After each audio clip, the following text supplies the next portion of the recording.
This video is sponsored by Keeps. More on them later.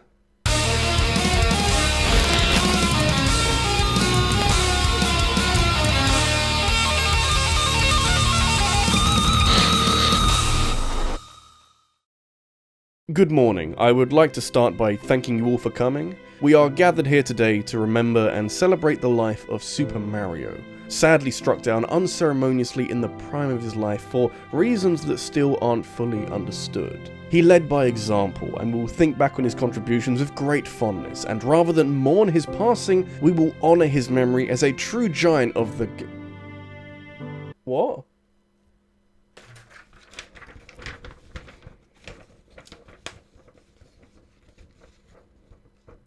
Oh.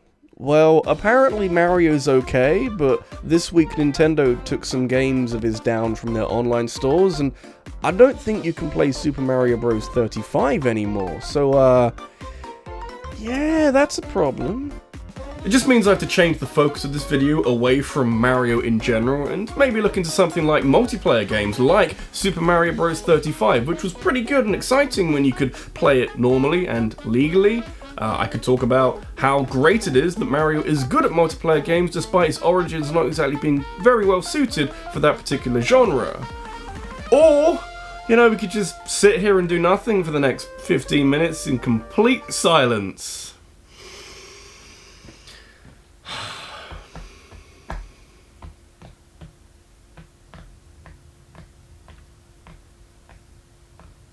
Yeah, let's talk about the thing I said.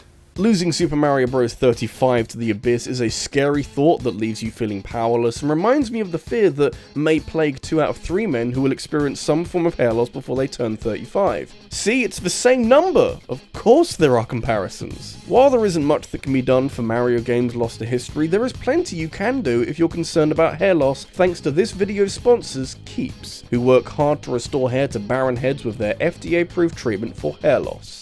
They've got a long list of successful cases from previous clients, and their treatment comes in 3 different variants based on what type of hair loss you want to sort out. Plus, you can get everything shipped directly to your door, so you don't have to wait for the world to sort itself out before you can fix your hair. Keeps' treatment packages are already cheaper than their competitors, but with the deal they're running with me, you can save even more money. For a limited time offer, you can go to keeps.com/rabbid or click the link in the description to receive 50% off your first order. Stop hair loss now before it's too late. Alright, cool. I guess we're talking about multiplayer Mario games, you know, that actually exist still? Yeah. I'm not sure who at Nintendo decided that Mario needed to be talented at not just stomping giant turtles, but also effectively every sport known to man, but I feel like they deserve a raise. It's such an easy way for Mario to have varied spin-off games that Nintendo can give to someone like Next Level Games or Camelot, and almost guarantee a semi-decent sports game with Mario and friends plastered all over it. It was such a good idea for such a long time that Nintendo and Sega have teamed up since 2007 to put Mario and Sonic in competition for some gold medals at the Olympics, and now we've got a game for the Tokyo 2020 Olympics that were delayed until 2021 because of Coconut Cake, and this game is some weird Mandela effect waiting to happen like an episode of The Twilight Zone. Anyway, this is a lot to think about, and sometimes I want a boxing game like Punch-Out where Luigi can fucking annihilate Mario, which I feel would be a lot simpler to understand. Until then, I guess we'll have to make do with Mario Strikers Charged, a game where Wario threatens you with death and Luigi has sexy Spanish music follow him everywhere. Who made this, and why aren't they making more things? I was drawn to Mario Strikers Charged from a young age, since I'm a fan of Mario games and video games in general, and also football, so you combine all that together in Mario Smash Football, as it was known in Europe on the GameCube. You know, I'm on board with that, I'm excited for that. And then the sequel came out on the Wii, and everyone's so much more angry for some reason. I always thought there was some hidden tension among the Mario Kart that can't be accurately portrayed in the platformers or something like Mario Party, but thankfully Mario Strikers Charge exists as a spectacularly, incredibly violent outlet for all that aggression. It kind of surprises me that Nintendo allowed Next Level Games to go this far with Mario, but I'm still glad that there's a game out there where Bowser can body check Mario into an electric fence and watch him sizzle like an egg on a frying pan. with Mario Strikers Charge especially, it always struck me as a game that could use some kind of modern update, since the raw components are there and it's one of the most cathartic experiences of any Mario game out there, but it could use a few more features to help flesh it out for a sequel. I mean, it's football, so it's not too complicated or hard to understand, but that just makes it the perfect canvas on which to go crazy and expand beyond just shoulder-barging beloved characters off the ball. That's kind of why we're starting off the video with Mario Strikers Charge, because while I love it to pieces and have so many fond memories of scoring sick goals and fucking up story mode whenever the computers got even remotely competent, we haven't had a new game for ages, and I think we should.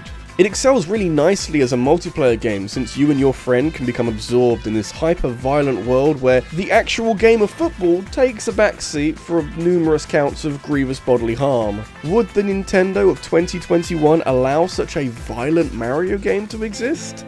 Probably not, but maybe that gives Strikers Charge a special kind of uniqueness to it, a relic of a bygone era where Nintendo knew what would and wouldn't upset people. This makes Wario sad enough to blow himself up with a bomb. Poor Wario.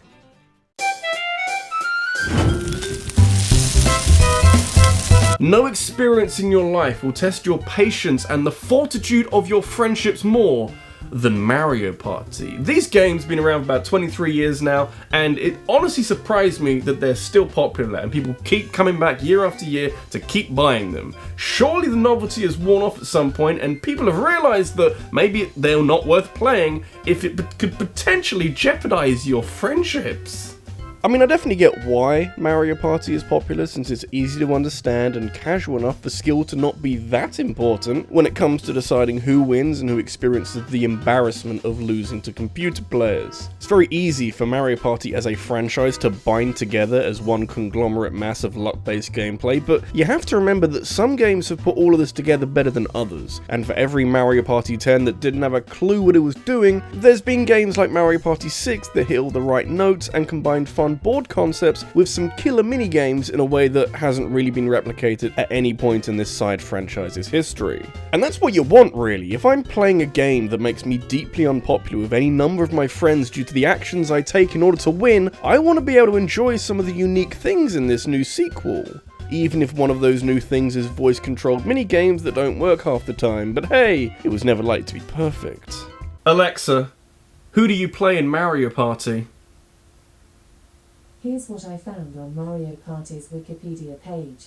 Over the course of the Mario Party series, gameplay has changed to suit the technology of the hardware. Arguably, at this point, you could say that the Mario Party formula was running a bit thin and people were tired of playing the same kind of game every couple of years, but this run of games on the GameCube, starting with the awesome Mario Party 4 and ending with the, not bad, Mario Party 7, this is where this franchise kicked into a higher gear that later games weren't able to maintain. I love the variety in boards in Mario Party 6, which becomes especially helpful when you've got a group of friends who want something interesting to play on. Since this game has adopted the day-night system from a board in Mario Party 2, you can have unique setups that experience some kind of change when transitioning from day to night and back to day again. My favourite by far being Fair Square, where the price of a star during night can be as high as 40 coins or as low as 5 coins, and that changes a lot. That's the kind of thing with Mario Party, because most of them are so similar, I can understand the reluctance of players and reviewers at the time, but all these years later, if you're looking around for a Mario Party game to play with your friends and you've got like 16 games to choose from, it's important to know that Mario Party 6 isn't likely to disappoint you. Just don't get too worked over the mic minigames and you'll be just fine.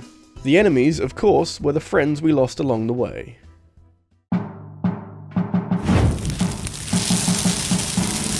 One of my abiding memories from my time in secondary school is travelling on the bus with my DS and playing whatever multiplayer modes I could find with my friends. That included some Mario Kart, some very high quality time spent in Metroid Prime Hunters, and a personal favourite of mine, the Mario vs Luigi mode from the original New Super Mario Bros., where you fight over stars and watch on in fear whenever someone grabs a Mega Mushroom. It's great stuff that alludes to the more immediately useful feature of co-op Mario platforming that is something that was a big part of these games from the very start. It ain't bad in the DS game, but it is restricted to just co-op, and while the Wii game has 4-player multiplayer, it's kinda ridiculous and a little too chaotic to be anything other than very frustrating to play.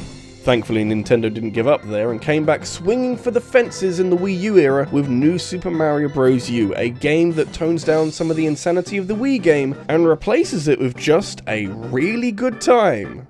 Only took 4 games to get there. It might look a little bit silly looking back on the history of the New Super Mario Bros. Games and seeing 4 games that are ultimately very, very similar. But the good news is that with every successive game, they did actually get better, which means Nintendo went away and they listened to feedback and they improved every single time. And that is a pretty wonderful thing that is very rare to find in any franchise for any character. It's a good thing if you can keep it up. Clearly it stands to reason that the last New Super Mario Bros. Game is the best of the bunch, and yeah, it is, if we ignore New Super Luigi U, which is built with the same assets but with harder, often less fair levels. In which case, yeah, this is some good stuff. So good, in fact, that shortly after this, Nintendo brought out Super Mario Maker because they were so tired of designing levels and were content with where they ended up with the series, and with good reason. This is the game I bought a Wii U for, and being a launch title, I think that was the intention. It feels like it plays to the Wii U's strength quite nicely, since multiplayer isn't that hard to set up, considering that it's the same controllers as the Wii, plus one player gets to grapple with the gamepad, and use those stupid platforms to fuck over your friends. If Super Mario Bros. 35 is unlikely to make a legal return, then this might be the closest thing you can get. Or play this on the Wii U while watching someone else play Tetris 99 and squint your eyes a bit. Such is the world we live in now.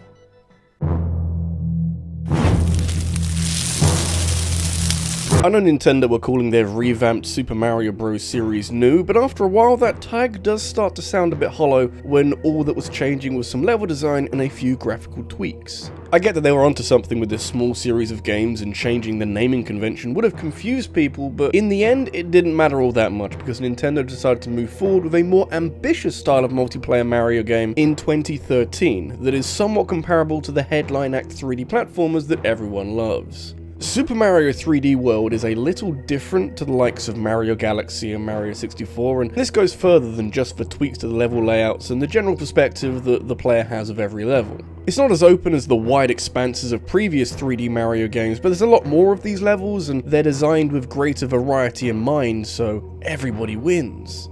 And I do mean everyone, because this game was built from the ground up to be a 4-player platforming extravaganza. Thank you for bringing this into our lives. Bringing your friends along for the ride through a complete mainline Mario game is something that is a little tricky to do since the original release of 3D World didn't come with online co-op, but thankfully Nintendo eventually realized the error of their ways and how much untapped potential this game had, and included online play with the Switch release from earlier this year. Not only that, but famously, the Switch port came with Bowser's Fury, which does include co-op, so I can talk about it, and it's goddamn amazing. Considering how much Bowser's Fury draws from Super Mario Odyssey and how that game didn't exactly have the most inspiring of multiplayer out there, you're the hat now, deal with it. 2-player co-op with Bowser's Fury is some of the best Mario you can ever experience, so much so that Nintendo would be morons if they didn't continue down this path with future installments. It took a while for 3D World to get the appreciation it deserved and for Nintendo to respect it properly, but the way things are now, I feel like we've reached some kind of sweet spot for multiplayer Mario games. Long may it continue.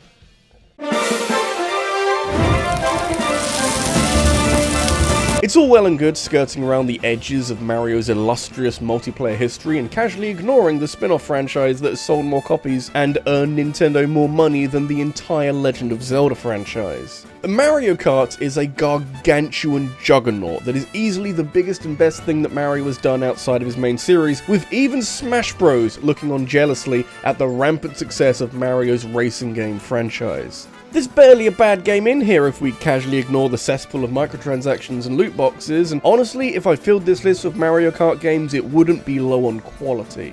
As it turns out, the best Mario Kart game is also the best multiplayer experience you can have with a Mario game, and when I look back to what Mario Kart 8 has done for both Mario Kart and Nintendo on a wider scale, this is quietly one of their most important games from the last decade.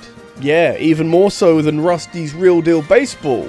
We ain't fucking around anymore! I was a little hesitant calling Mario Kart 8 the best Mario Kart game of the bunch because once a game has been out for a while without any subsequent sequels, the internet tends to do this thing where we retroactively pour praise onto older games in that same franchise. So suddenly, we've got Mario Kart Wii and Mario Kart 7 entering the argument, and while they're both great games, there's no denying the massive impact that Mario Kart 8 has left over the last 7 years. Kinda crazy that it's been 7 years since while a lot has happened and changed with Nintendo in that time, this game has been ever present, being the best-selling game on the Wii U and the deluxe edition topping the charts on the Switch. I often think what would need to be added if and when Nintendo decides that Mario Kart 8 has run its course and needs a sequel, but this game has so many features that work so well and with such a high degree of polish applied to all of it that it is going to be a tall order that will come with very high expectations.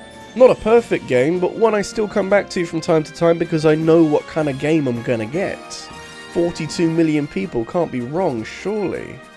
This is RabbidLuigi, and I actually think it's encouraging that Mario Kart 8 isn't a perfect video game because that means there's some clear and obvious places that can be improved for a sequel somewhere down the line. The chief amongst which would be the online play, which for the most part is pretty good, but is still prone to some lag because Nintendo are living decades displaced from where they actually are, and they need to fix their online servers.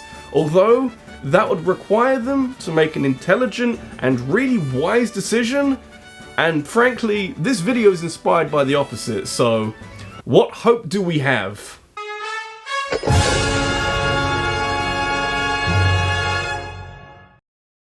Hi, just want to give a quick shout out to some of my top supporters on Patreon. We have Ramon Alberto, Jerome Kiryu, Fusion Warrior, Sarah Malion, Christopher Robinson, Joe Creamer, Scott Riker, Frank Guillong, I think, I'm so sorry, and the Green Scorpion. Thank you all for supporting what I do on YouTube, and if you want to join them, you can go to patreon.com/RabbidLuigi, where I post updates and behind the scenes stuff, and we generally have a really good time. Also, what topic would you like to see me cover next? Leave your suggestion in a comment on this video because I'll be taking the best ideas and making a poll on my community tab, which you can then vote on to decide what the next video is about. I'll be announcing the winner of the poll over on my Twitter, so make sure you follow me so you don't miss out. Thanks for watching, and I'll see you in the next one.